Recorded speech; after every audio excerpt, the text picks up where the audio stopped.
In this lecture, I am going to discuss proteins. Proteins are the most abundant biological macromolecules.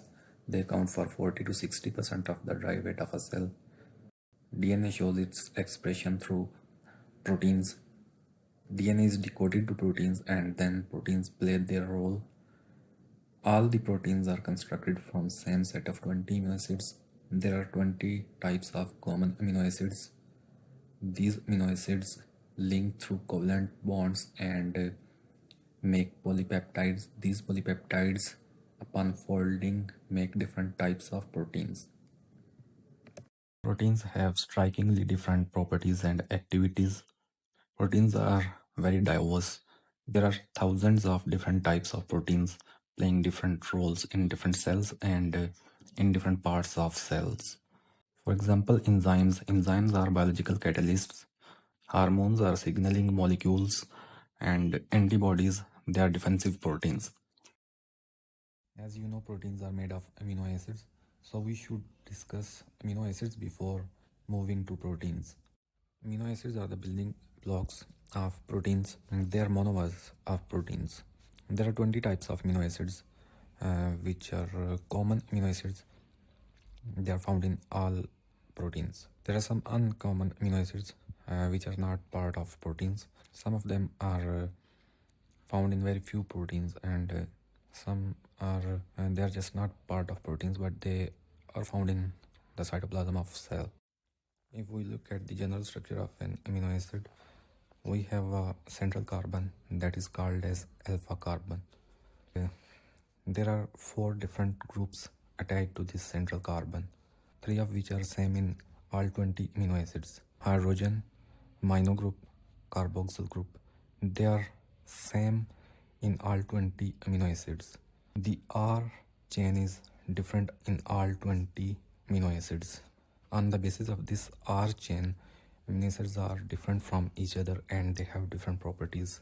This R chain may be simply a hydrogen atom, or it may be a methyl group, or a phenyl group, or it may be some other group. We will discuss them later.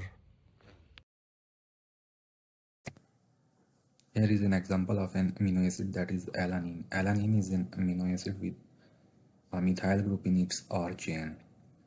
Here is the central carbon, the alpha carbon, with 4 different groups attached to it: hydrogen, amino group, carboxyl group, and methyl group.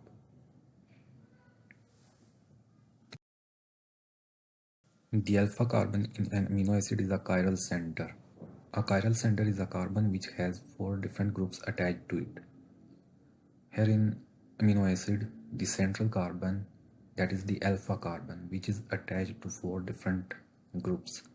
So it is a chiral center. Amino acids have a single chiral center. There are other molecules, other organic molecules, which may have 2 or more chiral centers. But in case of amino acids have only single chiral center, the central carbon, alpha carbon. So if a molecule has a single chiral center, it may exist in 2 stereoisomeric forms that are called enantiomers. Enantiomers are stereoisomers which are non-superimposable mirror images of each other. Here in this figure, enantiomers of an amino acid alanine are shown in different forms. A is the ball and stick model, in which you can see in L form the amino group is on the left side shown in blue, and in D form amino group is on the right side. What is DL system? DL system is a convention proposed by Emil Fischer in 1891. It was based on the absolute configuration of 3 carbon sugar glyceraldehyde. Absolute configuration is just the arrangement or the positions of different groups or atoms in a molecule in space.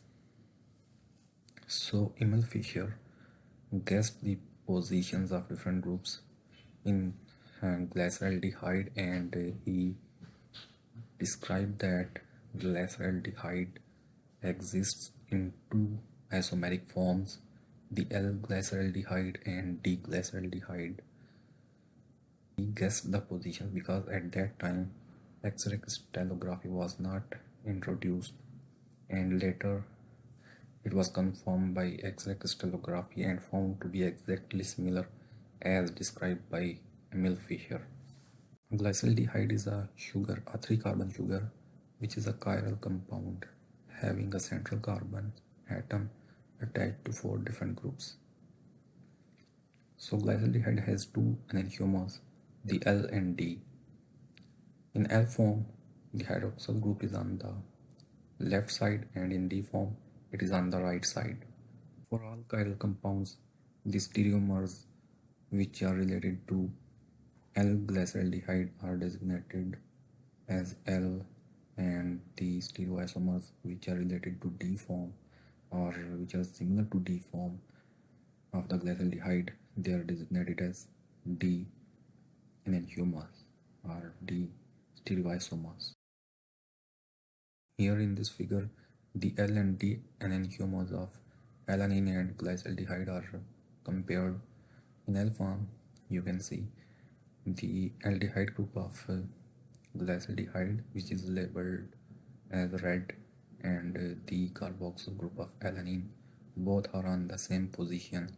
Similarly, hydrogen atoms in both the molecules are on the same position, and the hydroxyl group in glyceraldehyde and the amino group in alanine are on the same position. On the other hand, in D form, similar groups are on the same positions.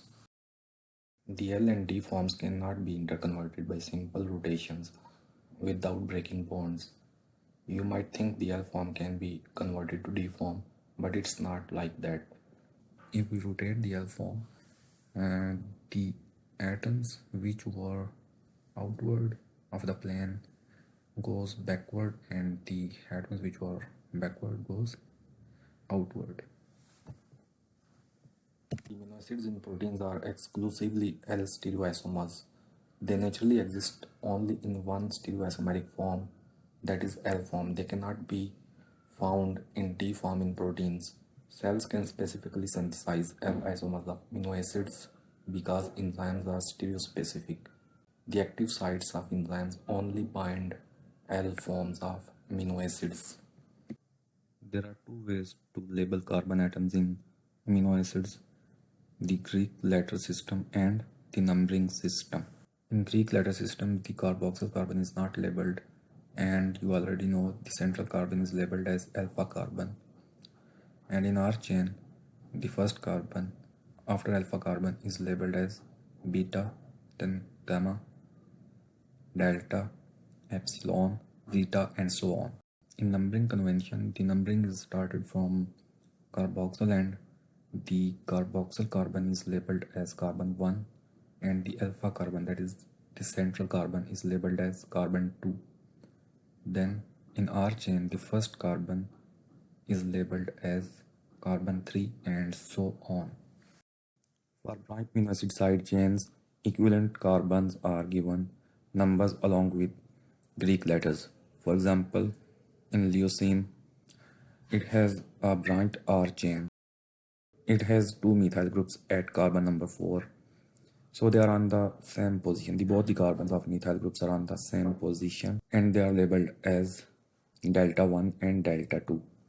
Some amino acids have cyclic structures in their R chains, so the carbon atoms in the rings are labeled with numbers. For example, in phenylalanine, the alpha carbon is the central carbon, then beta carbon, and then in the ring, carbons are labeled with numbers such as 4, 5, 6, 7, 8, and 9.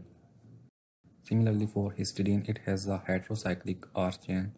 Its R chain contains carbon and nitrogen atoms, so its R chain is labeled with numbers such as 4, 5, 6, 7, and 8.